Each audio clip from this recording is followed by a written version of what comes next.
September 15, 1940, a date etched into the annals of aerial warfare. Above the green fields of southern England, the sky is no longer a tranquil expanse, but a brutal, three-dimensional battlefield. This is the climax of the Battle of Britain. The German Luftwaffe has thrown everything it has in a final, desperate push to break the Royal Air Force and achieve the air superiority vital for Operation Sea Lion, the planned invasion of Britain. Nearly 1,500 aircraft clash in what will be remembered as the hardest day. The air is thick with the roar of engines and the chatter of machine guns. Tracers streak across the sky, weaving deadly patterns of light. Parachutes bloom like macabre flowers, marking the fate of downed airmen. For many, the fight ends not on land, but in the cold waters of the English Channel. But Britain is not fighting blind. An invisible shield guards the coast, the world's first integrated air defense network, the Dooding system. From the towering masts of chain-home radar, early warnings of approaching enemy formations are relayed to fighter command's nerve centers. Here, in underground ops rooms, women of the WAF track the raids, allowing commanders to scramble their squadrons with precious minutes to spare, directing them to intercept the enemy with deadly precision. Against the might of the Luftwaffe's Messerschmitt Bf-109s and Heinkel bombers, RAF Fighter Command pits its iconic defenders, the elegant Supermarine Spitfire and the rugged Hawker Hurricane. Though outnumbered, the pilots of the RAF, a band of brothers drawn from across the Commonwealth and occupied Europe, rise to meet the challenge. They are the few immortalized by Prime Minister Winston Churchill, the last line of defense against Hitler's seemingly unstoppable blitzkrieg. On their shoulders rests the fate of a nation and perhaps the future of Europe itself. This is the story of how, against all odds, they held the line in history's first great air battle and turned the tide of the Second World War. The summer of 1940 was a season of dread. Europe, once a continent of proud, independent nations, was buckling under the weight of the German war machine. The Blitzkrieg, or Lightning War, had proven devastatingly effective. In a whirlwind campaign that began in May, Hitler's armies had swept through the Netherlands and Belgium, bypassing the heavily fortified Maginot Line, a defensive barrier the French had believed impregnable. The speed and ferocity of the assault were unlike anything the world had ever seen. By June, the unthinkable had happened. France, the cornerstone of Allied resistance on the continent, and a military power that had held the line for 4 long years in the First World War, had fallen. The armistice was signed on June 22nd in the very same railway carriage where Germany had surrendered in 1918, a calculated act of humiliation. In just 6 weeks, the swastika flew over Paris. For the British, watching from across the narrow strip of the English Channel, the collapse of their closest ally was a strategic and psychological catastrophe of the highest order. The entire strategic landscape of the war had been redrawn overnight. Before the final collapse, a miracle had unfolded on the beaches of Dunkirk. Pinned against the sea by the advancing German army, the British Expeditionary Force, along with French and Belgian soldiers, faced annihilation. In a desperate gamble codenamed Operation Dynamo, a flotilla of naval destroyers and civilian little ships, fishing trawlers, yachts and ferries, sailed from England to rescue them. Over 9 harrowing days under constant attack from the Luftwaffe, this improvised armada managed to evacuate nearly 340,000 Allied soldiers. It was a triumph of resilience and spirit, hailed by Prime Minister Winston Churchill as a miracle of deliverance. But it was a deliverance that came at a staggering cost. The men were saved, but their equipment was not. Almost all of the British Army's heavy guns, tanks and transport vehicles were left abandoned on the sands of France. Britain had its army back, but it was an army disarmed and ill-equipped to defend its own shores. With the fall of France, the nation was now utterly, terrifyingly alone, a solitary bastion of democracy against a Nazified Europe. From his headquarters, Adolf Hitler gazed across the Channel at his final enemy. He issued Directive No. 16, setting in motion the plan for a full-scale invasion of the United Kingdom, Operation Sea Lion. The plan was audacious. calling for an amphibious assault on an unprecedented scale, landing hundreds of thousands of troops along the southern coast of England. But the German High Command, particularly the Kriegsmarine, the German Navy, was deeply apprehensive. The Royal Navy, though stretched thin across the globe, was still the most powerful naval force in the world. Any German invasion fleet, comprised largely of converted river barges, would be torn to pieces before it reached the shore. There was only one way Sea Lion could succeed. Germany had to achieve total control of the skies. The Luftwaffe, Germany's air force, was tasked with a singular critical objective: to obliterate the Royal Air Force, both in the air and on the ground. Only then could the English Channel be cleared of the Royal Navy, and only then could the invasion barges cross. The fate of Britain, and perhaps the world, would be decided in the skies above. The man entrusted with this task was Reichsmarschall Hermann Göring, a flamboyant and boastful figure who commanded the most powerful air force in existence. The Luftwaffe was battle-hardened, its pilots confident, its aircraft formidable. Göring, brimming with arrogance after the swift victories in Poland and France, assured Hitler that the RAF was a second-rate force. He boasted that his Luftwaffe could crush RAF fighter command completely, predicting it would take a mere 4 days to sweep them from the sky. He envisioned a swift, surgical campaign that would break British air power and morale, paving the way for the final victory. This initial phase of the air offensive was given its own codename: Adlerangriff, or Eagle Attack. The Eagles of the Third Reich were about to be unleashed. Facing this onslaught was RAF Fighter Command, led by the quiet, reserved, and often underestimated Air Chief Marshal Sir Hugh Dowding.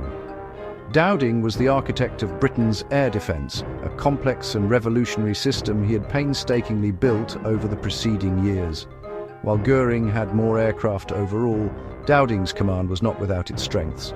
He had approximately 800 aircraft at his disposal, including the new and formidable Spitfire and the rugged workhorse, the Hurricane. But his greatest asset was not a plane, it was a system. The Dowding system was a sophisticated network of command, control, and communication. Its eyes were the chain-home radar stations, a string of tall masts along the coast that could detect incoming enemy raids from over 100 miles away. This information was fed to a central filter room, then relayed to sector stations and plotting rooms, where members of the Women's Auxiliary Air Force tracked the enemy's position in real time. This gave the RAF a crucial advantage: early warning. Instead of flying constant fuel-wasting patrols, Dowding could scramble his fighters precisely when and where they were needed, conserving pilots, fuel, and machines. It was a technological and organizational masterpiece, the hidden weapon that Göring knew almost nothing about. The men who would fly these fighters were a diverse group. While the core of Fighter Command was British, they were bolstered by a vital contingent of international allies. Churchill would later call them the Few, but they were a band of many nations. Pilots from Commonwealth countries like Canada, Australia, New Zealand, and South Africa answered the call. So too did Americans who crossed the border to enlist, and volunteers from neutral Ireland. Crucially, there were the pilots from nations already conquered by Hitler, men who had lost everything but their will to fight. The Poles and Czechoslovaks in particular brought with them a burning hatred for the enemy, an invaluable, if bitter, combat experience from the invasions of their homelands. Though initially viewed with some suspicion by the RAF establishment, their skill, aggression, and desperation to strike back at the Reich would soon prove indispensable. These men, from over a dozen different nationalities, were united by a common cause: to defend the last island of freedom. The aircraft they would face were among the best in the world. The backbone of the Luftwaffe's fighter force was the Messerschmitt Bf 109. A nimble, deadly machine, it was slightly faster than the British Spitfire at high altitudes and featured a powerful cannon firing through the propeller hub. Its pilots were seasoned veterans, many of them aces from the Spanish Civil War and the Battle of France. The bomber force was equally formidable, centered around the Heinkel He-111 and the Dornier Do-17, both tough, well-armed medium bombers. They were soon to be joined by the Junkers Ju-88, a versatile and fast Schnell bomber that could outrun many older fighters. And then there was the infamous Junkers Ju-87, the Stuka, a dive bomber fitted with a terrifying siren. It had become a symbol of the Blitzkrieg's psychological terror. Against this aerial armada, the RAF fielded two primary fighters. The Hawker Hurricane, which made up the bulk of Fighter Command, was a stable, rugged gun platform responsible for shooting down more enemy aircraft during the battle than all other defenses combined. And then there was the Supermarine Spitfire, an elegant, elliptical winged masterpiece. It became the enduring symbol of the battle, a thoroughbred fighter that could outturn the Bf-109 and capture the hearts of the British public. The stage was set for a titanic clash of men and machines. The battle did not begin with a single dramatic thunderclap. It began with a slow, grinding prelude throughout July.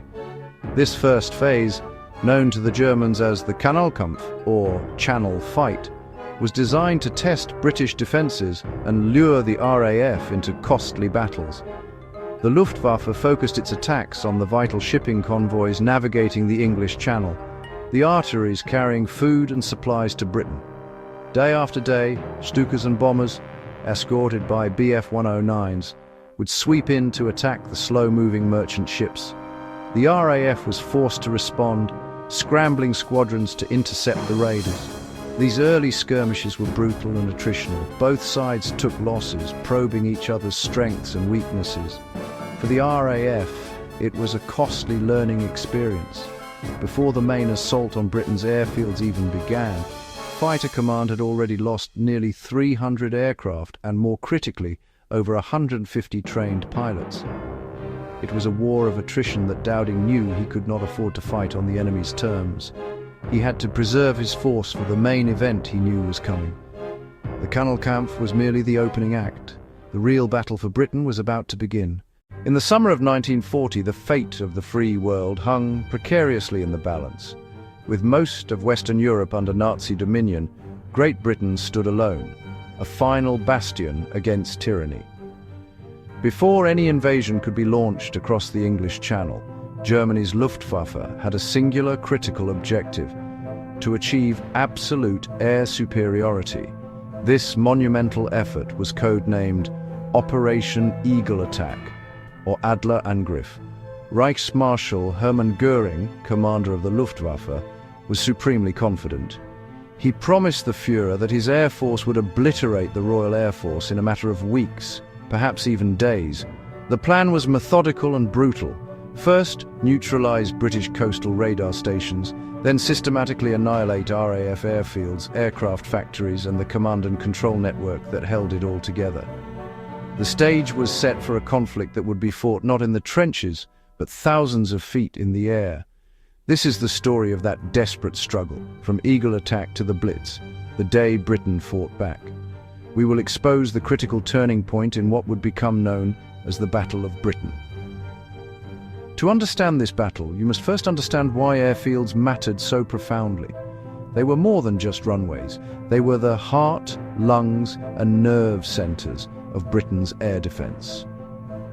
Each airfield was a complex ecosystem of hangars, fuel depots, ammunition stores, operations rooms, and the billets where exhausted pilots tried to rest. Losing an airfield didn't just mean losing a strip of land. It meant losing the ability to refuel, rearm, and repair the fighters that were the nation's only shield. The Luftwaffe knew this.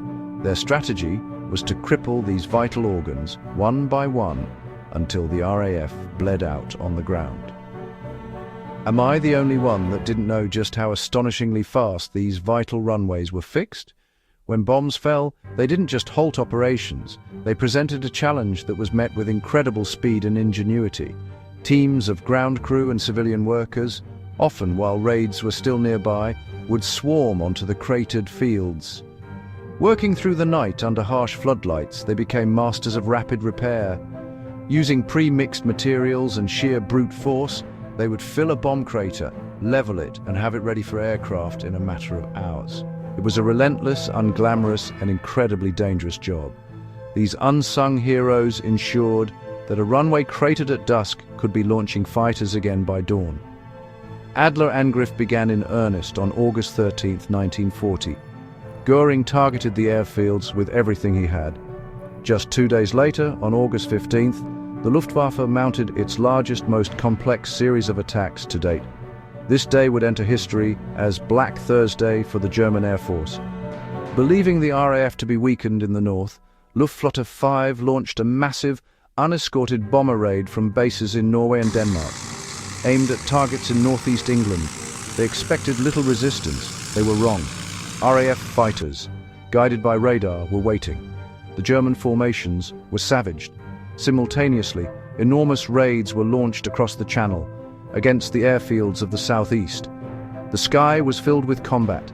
By the end of the day, the Luftwaffe had lost a staggering 75 aircraft. The RAF lost 34. It was a tactical disaster for Germany, proving that the RAF was far from defeated and that unescorted bombers were flying coffins. Despite these losses, the pressure was immense. Runways were cratered by bombs, hangars were ablaze, and pilots were flying multiple sorties a day. Yet, through it all, the system held. The runways were repaired overnight and the fighters kept flying. This resilience was built on a revolutionary system of air defense. Britain's secret weapon was not an aircraft but a system, the Dowding system. A coastal chain of radar stations, codenamed Chain Home, could detect incoming German formations as they massed over France. This information, combined with visual confirmation from the thousands of volunteers in the Observer Corps, was funneled into a central nervous system, the Group and Sector Operations Rooms. Here, plotters translated the streams of data into a real-time, three-dimensional picture of the air battle. This allowed commanders to manage their precious fighter resources with deadly efficiency, avoiding wasteful standing patrols and instead vectoring squadrons to intercept the enemy with precision. The defense was primarily shouldered by Air Vice Marshal Keith Park's 11 Group, which covered London and the southeast. Park's strategy was to commit his squadrons piecemeal, hitting the enemy formations in successive waves to disrupt and wear them down.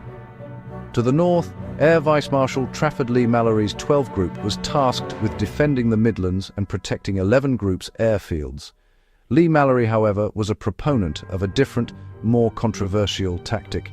He championed the Big Wing, a massive formation of 3 to 5 squadrons assembled to meet the enemy with overwhelming force. While powerful, assembling the Big Wing took time, a luxury 11 Group often didn't have. This led to friction between the commanders, but on occasion the strategy of using Biggin Hill and other airfields to feed into 12 Group's Big Wing interceptions proved devastatingly effective. When it worked, the combination of precise timing and overwhelming mass turned the sky into a trap from which there was no escape. The climax of the battle arrived on September 15th, a day now commemorated as Battle of Britain Day. Believing the RAF was on its last legs, Göring ordered an all-out assault on London, hoping to deliver the final knockout blow. It would become known as the hardest day. The Luftwaffe launched 2 massive raids. The first, in the late morning, consisted of roughly 200 bombers, heavily escorted by over 600 fighters. The second wave came in the afternoon. The scale was unprecedented. The German objective was clear: to terrorize London and draw the last of the RAF's fighters into a decisive, annihilating battle. In the 11 Group operations room, every available squadron was scrambled. The plotters on the map table could barely keep up, as every light, representing an RAF squadron, was moved into the red engaged zone. The RAF met the onslaught with everything it had, launching around 300 sorties throughout the day. Park's squadrons hit the formations first, followed by Leigh-Mallory's Duxford Big Wing, which slammed into the German bombers over London. The sky over southern England became a chaotic maelstrom of dogfights. German bomber crews, who had been told the RAF was finished, were shocked to be met by such ferocious and numerous opposition. The psychological blow was as significant as the physical one. The Luftwaffe lost about 60 Axis planes, a devastating number for 26 RAF fighters lost. The myth of Luftwaffe invincibility was shattered. Prime Minister Winston Churchill was visiting the 11 Group operations room that day. Watching the unfolding battle, he later immortalized the pilots in a speech to the nation. Never in the field of human conflict was so much owed by so many to so few. Frustrated by his failure to destroy the RAF and enraged by a retaliatory British raid on Berlin, Hitler ordered a fundamental change in strategy.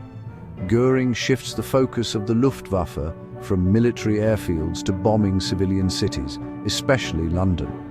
The Blitz had begun. Night after night, the bombers came, seeking to break the will of the British people through terror. London burned, but the shift in tactics was a critical strategic error. It gave the battered RAF, particularly the vital airfields of 11 Group, a desperately needed respite. While civilians endured the horror of the Blitz, Fighter Command was able to repair, re-equip, and rebuild its strength. Behind the frontline pilots was a vast industrial and logistical machine. Under the dynamic leadership of Lord Beaverbrook, the Minister of Aircraft Production, British factories began producing Spitfires and Hurricanes at an astonishing rate, often exceeding losses. A constant stream of new pilots trained in Britain and across the Commonwealth arrived to replace those who were lost.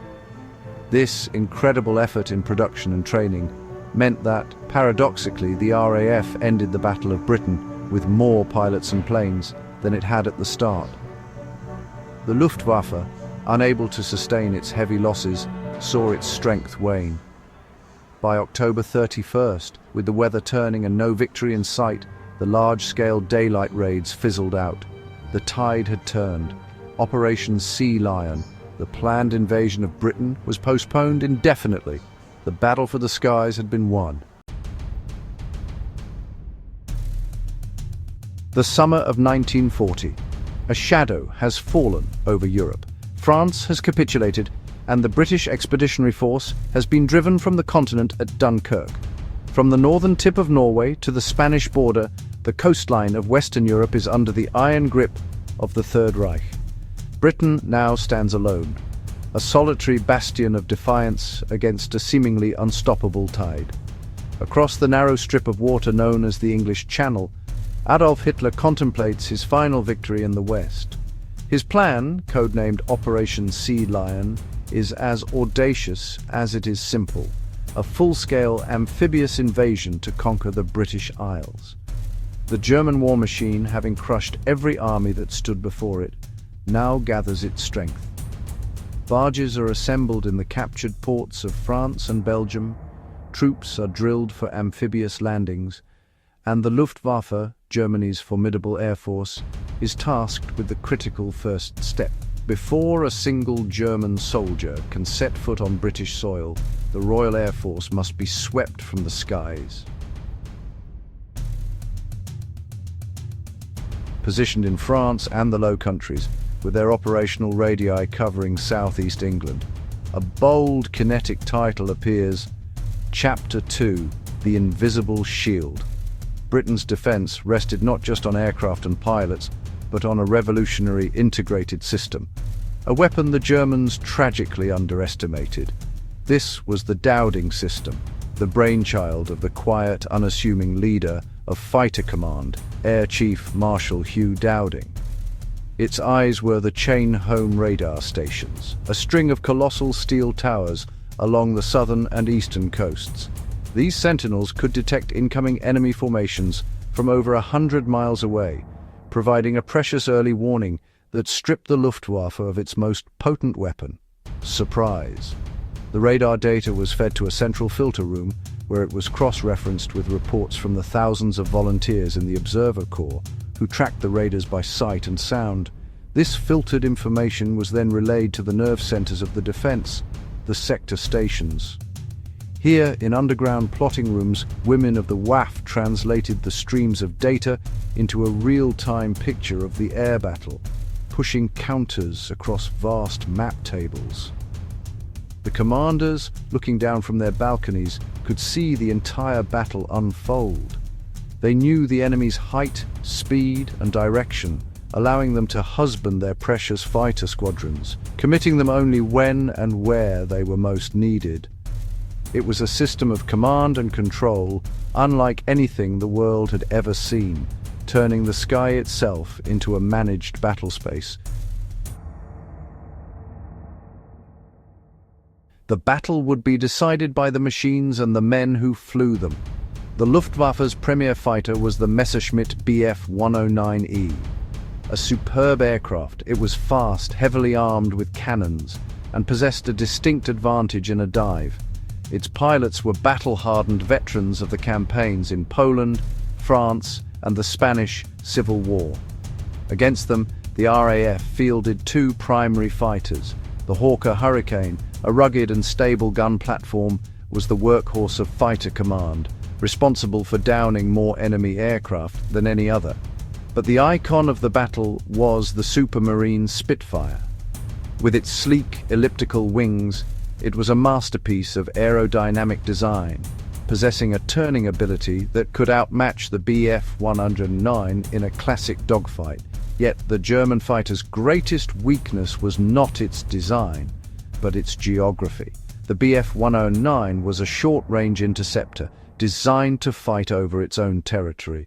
Flying from bases in France, its fuel tanks gave it only a limited time over southern England, sometimes as little as 20 minutes of actual combat before it had to turn for home. This meant Spitfires and Hurricanes, fighting with full tanks over their own airfields, could dictate the terms of engagement. They could refuse combat, waiting for the Germans' fuel gauges to dip into the red. The Bf 109 simply couldn't chase Spitfires across the length of Britain. Their operational leash was just too short. Fighting over home turf conferred enormous battle-winning advantages. When an RAF pilot was shot down, he could bail out over friendly territory. If uninjured, he might be back at his aerodrome, ready to fly another sortie within hours. A cup of tea, a quick debrief, and he was back in the fight. The Royal Navy and Air Sea Rescue launches patrolled the channel, plucking downed airmen from the water. For the Luftwaffe, the equation was brutally different. A German pilot, who bailed out over England, whether wounded or not, was lost to the war effort for good. He became a prisoner of war. Every downed aircraft over Britain meant the potential loss of a skilled, often irreplaceable pilot. This created a devastatingly asymmetrical rate of attrition. Furthermore, British airfields, though heavily bombed, could be repaired with remarkable speed. Teams of ground crew worked tirelessly to fill in craters and patch up damaged aircraft. A plane that would be a total write-off for the Luftwaffe could often be repaired and returned to service by British maintenance units. This logistical resilience, combined with the constant recycling of its most valuable asset, its pilots, gave fighter command a staying power the Germans simply could not match. By late August, the battle was hanging in the balance. The Luftwaffe's relentless attacks on fighter command's airfields, radar stations, and sector headquarters were taking a heavy toll. The RAF was stretched to its breaking point. And then, the Germans made a catastrophic error. Frustrated by the RAF's refusal to be annihilated and enraged by a minor British bombing raid on Berlin, Hitler and the head of the Luftwaffe, Hermann Göring, made a fateful decision. On September 7, 1940, they shifted the focus of their attacks away from the critical RAF infrastructure and onto London. This was the beginning of the Blitz. Göring believed this would terrorize the British population into submission and, crucially, draw the remaining RAF fighters into a final decisive battle of annihilation over the capital. He fundamentally misread the situation. The shift gave fighter command a desperately needed respite. The battered airfields in the south could be repaired, and the exhausted squadrons could be rotated and reinforced. While London burned, the Dowding system recovered. The attacks on the capital were also a tactical nightmare for the Luftwaffe. They forced the short-range Bf-109s to fly at the absolute limit of their endurance to escort the slower bombers, making them vulnerable. Dowding's attrition tactic of inflicting unsustainable losses on the attacker was now working perfectly. The Luftwaffe was bleeding pilots and aircraft over London, with nothing to show for it but rubble. The German war economy was a powerhouse. Throughout the battle, its factories continued to churn out new fighters and bombers at an impressive rate, often replacing material losses. But an air force is more than just machines. Germany's critical bottleneck was not in manufacturing airframes, but in producing experienced pilots. The pre-war training program had created a superb but finite pool of aviators. The losses over Britain were draining this pool at an alarming rate. A new Bf-109 could be built in a matter of weeks. It took nearly 2 years to train a proficient combat pilot. As the battle wore on, the Luftwaffe was forced to send increasingly inexperienced pilots into the fray, who were no match for the now veteran RAF flyers. Britain, by contrast, had a robust training pipeline, supplemented by a vital influx of pilots from the occupied nations of Europe, Poles, Czechs and Frenchmen, who flew with a burning desire for revenge, as well as volunteers from the Commonwealth and the United States. Dowding's strategy had successfully turned the Battle of Britain into a war of attrition that the Germans, for all their industrial might, were destined to lose. They could build the planes, but they no longer had enough skilled men to fly them into battle. The Luftwaffe's monthly loss curves, which had spiked in August and September, began to collapse, not from a lack of aircraft, but from a lack of pilots. On September 15, 1940, now known as Battle of Britain Day, the Luftwaffe launched a massive final daylight assault on London, believing the RAF to be on its last legs. Instead, they were met by a powerful, coordinated defense that inflicted devastating losses. The myth of Luftwaffe invincibility was shattered forever. 2 days later, Hitler indefinitely postponed Operation Sea Lion. By November, it was quietly scrapped for good. One cancelled invasion, one broken plan, and suddenly Britain stays standing. The consequences were monumental. With the threat of invasion removed, Britain's lifeline to the world remained open. The vital Lend-Lease aid from the United States could now flow across the Atlantic, rearming the nation for the long war ahead. Britain became the unsinkable aircraft carrier from which the liberation of Europe would be launched. The torch landings in North Africa in 1942 remained possible. The great build-up for D-Day could begin, ensuring the Normandy invasion remained on the horizon. The battle also gave birth to the legendary Eagle Squadrons, groups of American volunteers who flew for the RAF before their own country entered the war, forging a bond of brotherhood in the skies. Ultimately, the Battle of Britain was the first major defeat for Germany in the Second World War, proving that Hitler was not invincible. It was a victory won by the few for the many, demonstrating for the first time in history that a war could be decided by air power alone. The skies over Britain, once a battlefield, became a symbol of freedom's enduring defiance. In the summer of 1940, the fate of the free world hung precariously in the balance. With Europe under the shadow of the swastika, Great Britain stood alone, a final bastion against tyranny. The impending German invasion, Operation Sea Lion, seemed not a matter of if, but when. It was in this crucible of existential threat that the Battle of Britain turned desperation into defiance. This was a new kind of war, fought not in the trenches, but in the vast, unforgiving skies above the nation. The first line of defense was a revolutionary chain of radar stations, the Dowding system, giving the RAF a crucial, unprecedented advantage, the gift of early warning. Every alert sent the few scrambling. These young pilots, drawn from across the Commonwealth and occupied Europe, climbed into their iconic Spitfires and steadfast Hurricanes. They were the tip of the spear, supported by an immense effort on the ground. Thousands of ground crew worked tirelessly to refuel, rearm, and repair aircraft, while the Women's Auxiliary Air Force played a vital role in the command centers, plotting the enemy's every move. The Luftwaffe came in relentless waves, confident in their numerical superiority. But they underestimated the resolve of the RAF and the strategic brilliance of its leadership. The battle became a brutal war of attrition. The Germans shifted their strategy from targeting airfields and infrastructure to the terror bombing of London and other cities during the Blitz. Yet British endurance never broke. The strategic error of the Blitz gave the RAF's battered airfields a vital moment to recover. By September 15th, a day now immortalized as Battle of Britain Day, the Luftwaffe launched a massive final assault and was decisively repulsed. Hitler was forced to postpone Operation Sea Lion indefinitely. Those summer skies forged the beginning of the end for the Third Reich. By securing Britain as an unsinkable aircraft carrier, the battle ensured the war would continue, paving the way for the eventual liberation of Europe. The courage displayed in the skies above this island echoes today in the spirit of every free nation.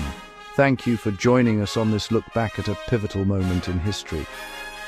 But the Second World War was a vast global conflict. Are you craving a deep dive into the naval turning point at Midway or the desert clash of titans at El Alamein next? Let us know your pick in the comments below. And if you found this journey compelling, please consider liking this video and subscribing to our channel for more stories of courage and conflict.